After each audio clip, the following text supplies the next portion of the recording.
और गीत जब दोनों के बीच गलतफहमी पैदा हो जाती है, क्योंकि गीत ने ही गलतफहमी क्रिएट की होती है। गीत को ऐसा लगता है कि मान उससे इसलिए शादी करना चाहता था ताकि वो देव को बचा सके, इसीलिए वो मीडिया में देव की बहुत ज़्यादा बेइज्जती करवा देती है और देव की बात भी नहीं मानती है, उसे छोड़कर जाने का फैसला कर लेती है। तो मान कहता है कि ठीक है तुम जाओ, मैं भी देखता हूँ कि तुम मेरे सहारे के बिना क्या क्या कर सकती हो, क्योंकि मान कहता है कि मैंने हर मोड़ पर हर वक्त तुम्हारा साथ दिया, तुम्हारा सहारा बना और अब तुम अकेले कुछ भी नहीं कर सकती हो। तो यही बात का गुस्सा आ जाता है गीत को कि ये अपने एहसान गिनवा रहा है मुझसे, और वो कहती है कि अब मैं आपके बिना ही, आपके बिना सहारे के ही सब काम करूंगी। उसके बाद से वो नया काम ढूंढने के लिए जाती है और जहाँ गीत को काम मिलता है मान वो कंपनी ही खरीद लेता है और कहता है कि गीत तुम जहाँ जहाँ जाओगी वहाँ मुझे पाओगी, मैं तुम्हारे सामने तो होऊंगा लेकिन तुमसे कुछ बातें नहीं करूंगा और मैं तुम्हारा नहीं, अब पहले जैसा हमारे बीच कुछ भी नहीं, लेकिन मैं तुम्हें ये एहसास दिलाने की कोशिश करूंगा कि तुम मेरे बिना कुछ भी नहीं कर सकती हो। लेकिन गीत ने भी तो ठान लिया होता है कि वो मान के बिना ही सब काम करेगी।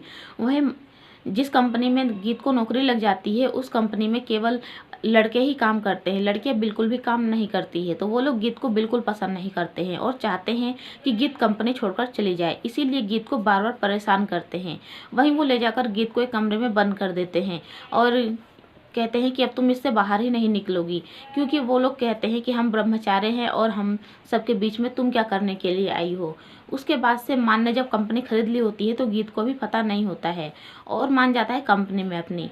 तो गीत दरवाज़ा खटखटा रही होती है कि कोई है, दरवाज़ा खोलो दरवाज़ा खोलो। मान सुन लेता है और समझ जाता है कि इसे रूम में लॉक है, लेकिन वो अभी नीचे ही खड़ा होकर ये देख रहा होता है कि गीत को उसके सहारे की जरूरत पड़ती है या नहीं पड़ती है। लेकिन तभी गीत खिड़की खोलती है और खिड़की से ही नीचे आने की कोशिश करने लगती है और अब वो गिरने वाली होती है, लेकिन मान उसे रोक लेता है और वो मान की बाहों में ही गिर जाती है और मान उसे डांटने लगता है कि तुम ये सब क्या कर रही थी, अगर अभी तुम्हें चोट लग जाती तो फिर तुम्हारे बच्चे को नुकसान होता।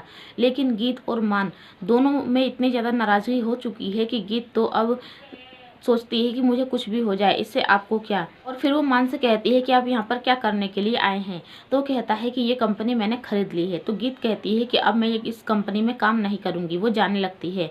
तो मान कहता है कि जो तुमने अपने पहले ओनर से साइन करवाया था तो देख लो, इस पर लिखा है कि 2 साल से पहले तुम ये कंपनी छोड़कर नहीं जा सकती हो और अगर गई तो तुम्हें 2 साल की पेमेंट चुकानी होगी।